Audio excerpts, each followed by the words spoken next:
Hop là. Hop là.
Brian Forsman, écrivain, agent, scénariste, spécialiste de la communication et grand amoureux du cinéma. Brian Forsman est d'origine canadienne, ou plus précisément de la Nouvelle-Écosse. L'origine de la famille est Halifax. En autodidacte, il se rompt très jeune au travail de la communication, de la publicité, comme l'auront fait avant lui son grand-père, puis son père. Il devient agent pour une grande compagnie du cinéma américain et fréquente le milieu très fermé des producteurs et des comédiens d'outre-Atlantique. On le voit ici sur le tournage du film Les Révoltés du Bounty, deuxième version. Mais sa vocation est l'écriture. Il est l'auteur de plusieurs romans en langue anglaise, dont Checkmate, grand succès de librairie à l'époque, ainsi que The Monkey's Horse, bientôt traduit en français. À la manière des premiers voyageurs anglais du XIXe siècle, il tombe en pâmoison devant l'Alpe sublime et décide de venir avec sa famille s'installer en Europe, où il continue d'écrire des scénarios et de poursuivre une carrière de communicateur en marketing. On lui doit notamment la grande intuition de la vente dite du Back and Forth Achievement et la mise sur le marché du compact phobopède. Est-ce que cela vous convient comme bio, Brian Forsman? Oui, c'est exactement comment on fait la comptabilité à la fin du mois. On trouve qu'on a dépensé beaucoup plus qu'on a imaginé. C'est toujours comme ça. J'écoute ça, je dis, est-ce que c'est ma vie ça? La vie était beaucoup plus compliquée, plus longue que j'imaginais. Oui, mais c'est précis. Oui. Au fait, quels sont vos rapports avec le cinéma? Vous savez, j'avais un oncle qui est parti en Californie pour faire je ne sais pas quoi, je pense qu'il voulait étudier la comptabilité. Il est tombé dans le monde du cinéma et il est devenu finalement le caméraman du comique Harold Lloyd. Et ça, c'était un peu mon début parce que je n'étais pas encore né. Mais quand j'ai commencé mon enfance, on avait toujours du monde qui nous visitait par recommandation de mon oncle. Et à 10 ans, j'ai connu tout le monde, je pense. En ce qui concerne les films maintenant, difficile à choisir parce que j'en ai fait un tas. J'en ai choisi 2 et j'ai fait ça avec une pièce de monnaie. Tu vois. J'ai choisi comme premier film Pur par la pitié de Martin Troisi. Pourquoi? C'est compliqué, mais disons que le titre, déjà, c'est un titre ironique, parce que le protagoniste dans ce film ne se rend pas pur par sa pitié, il se rend très impur par son inhabilité de trouver le moyen d'appliquer sa pitié à un très gros monde.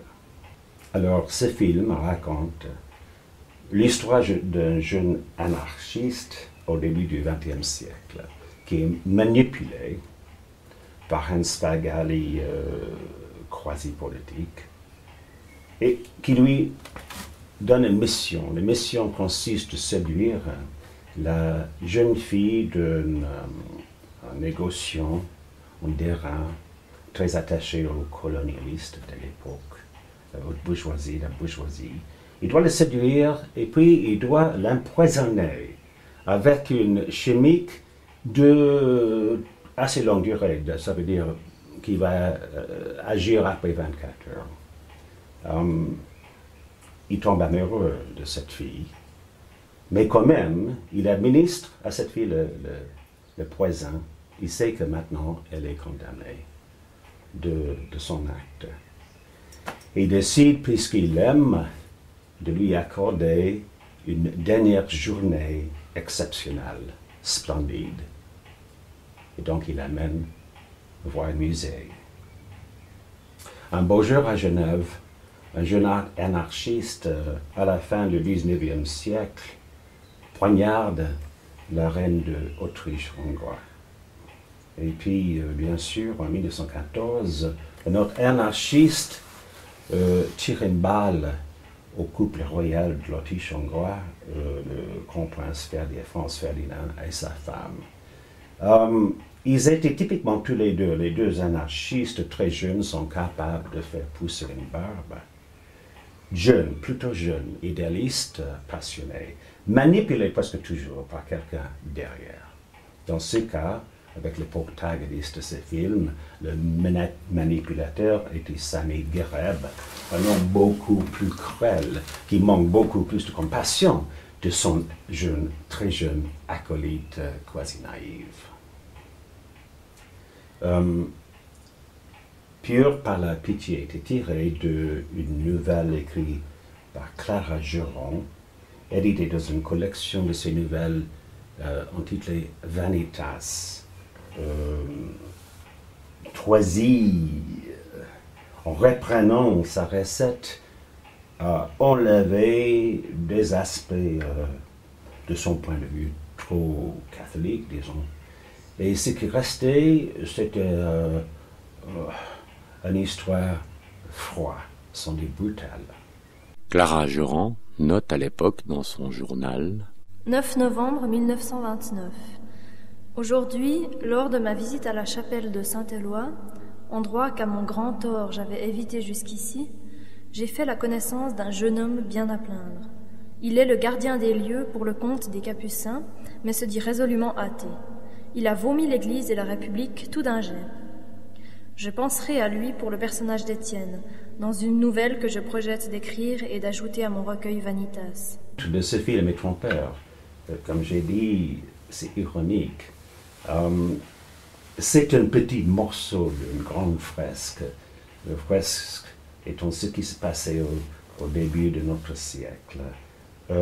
C'est une petite anecdote personnelle, sans prétention. Son côté historique, on voit, je pense, clairement la manière de vivre des ouvriers, des paysans, de la bourgeoisie au début de ce siècle. Il y a cette scène de l'orgie qui implique les canards thaïlandaises. Il faut se souvenir que pendant la bataille de Verdun, le grand prince d'Allemagne, certainement notre bourgeoisie royale en fait, pendant la bataille, tandis qu'un soldat allemand meurait ou était blessé hors de combat chaque 45 secondes pendant 5 mois, menait chaque nuit chez lui à son château des orgies. C'était un certain, c'est incroyable de le dire, mais un mode de vie presque. J'ai dit que j'ai choisi ce film en jetant une pièce de monnaie, c'est pas tout à fait honnête. Il y a quelque chose dans ce film que j'aime beaucoup. Il y a cette scène où l'artiste cubiste découpe des morceaux de toile. En fait, moi, j'ai un petit niche au cœur pour ce film parce que structurellement et visuellement, j'essaie de reprendre un peu la technique de Cézanne, le père du cubisme, si vous voulez. Cézanne cherchait la vérité dans son réorganisation de le pastoral. Moi, j'ai toujours considéré que, en fait, Cézanne a créé notre nature. Et inspiré par Cézanne, j'essaie dans le traitement visuel de ce film, non pas reproduire la vie comme elle était à l'époque, mais de réarranger la vie de manière que certaines choses seront meilleures mises en évidence. Clara Joran, dans sa nouvelle qui a servi de base au film Pur par la pitié, fait une description précise de la rencontre entre Étienne et son ami peintre. Ce dernier n'est pas cubiste, mais il invente une démarche sans le savoir, et Étienne y voit autre chose encore. Quand Étienne pénétra dans l'atelier d'Andreas, un encombrement désarçonnant le retint d'abord de s'approcher du chevalet, comme son ami l'y invitait. Des toiles étaient posées à même le sol. Des petits régiments de bocaux remplis de pinceaux avaient investi le parquet et semblaient obéir à une stratégie obscure pour retenir le visiteur au-delà d'une certaine limite. Andreas était assis devant une table et découpait une toile avec de gros ciseaux de tanneur. Il disposait ensuite devant lui les morceaux de ce qui semblait avoir été une nature morte achevée et vernie. Étienne s'approcha encore. Andreas avait placé ici un rectangle avec une coupe de fruits. À côté, le détail carré d'un agrume isolé. Là encore, une fenêtre ouverte sur un paysage provençal. La toile d'origine présentait les découpes béantes des choix d'Andreas. Il ne subsistait qu'un fond indéterminé, sans cohérence. Le peintre lui expliqua qu'il avait extirpé de son œuvre les passages les plus intéressants à son goût et qu'à l'évidence, il serait désormais difficile de tirer quelque chose de ces vignettes éparses. Étienne fut pourtant frappé par la pertinence, la beauté et la force inédite de l'ensemble même de ces recadrages jouxtés par un hasard supposé. La déconstruction et reconstruction innocente d'Andreas le ramena tout à coup à la cause anarchiste avec stridence. Voilà bien sûr ce qu'il fallait entreprendre. Normalement, quand on fait un film, pour le mettre en scène, le problème consiste de savoir si l'acteur et l'actrice sera toujours prêt pour la prise quand il faut. Troisi avait un immense problème. Il a demandé de l'Église le droit de s'en servir d'une relique de 1150, un squelette. Et lorsque le moment est venu de chercher cette squelette, le squelette n'était pas là. La squelette était en Allemagne du Sud, par en Suisse, je ne sais pas, dans un atelier pour subir une rénovation. Donc, problème pour Troisi, pas de squelette. Je ne sais pas si vous avez jamais pensé de ça, mais c'est pas facile de trouver un squelette comme ça. Pour finir, il y avait un professeur de la université régionale qui avait un squelette, un professeur de biologie ou quelque chose, qui avait un squelette dans son placard. Et puis, pour la somme de 20 francs, il était d'accord de prêter à Troisi le squelette, qui était habillé comme le squelette en train de subir une rénovation. Mais ils ont perdu toute une journée en cherchant à gauche et à droite cette merde en squelette.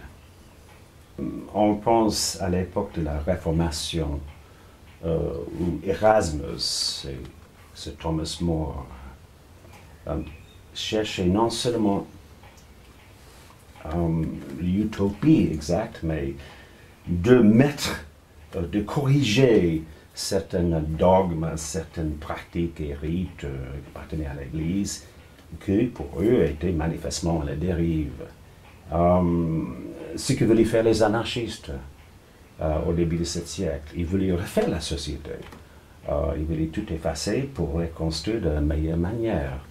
Et donc, avec ce film, je trouve qu'il y a une liaison directe entre la philosophie, les passions d'Erasmus et bien sûr le petit bonhomme qui va empoisonner la jeune fille avec qui il est amoureux. On pense à George Orwell, il n'était pas réformateur, mais il avait un œil qui transperçait, un œil radiographique. Peut-être de ma part c'est un conceit, mais je pense que Orwell aurait vu les choses dépictées dans ses films de plus ou moins de la même manière.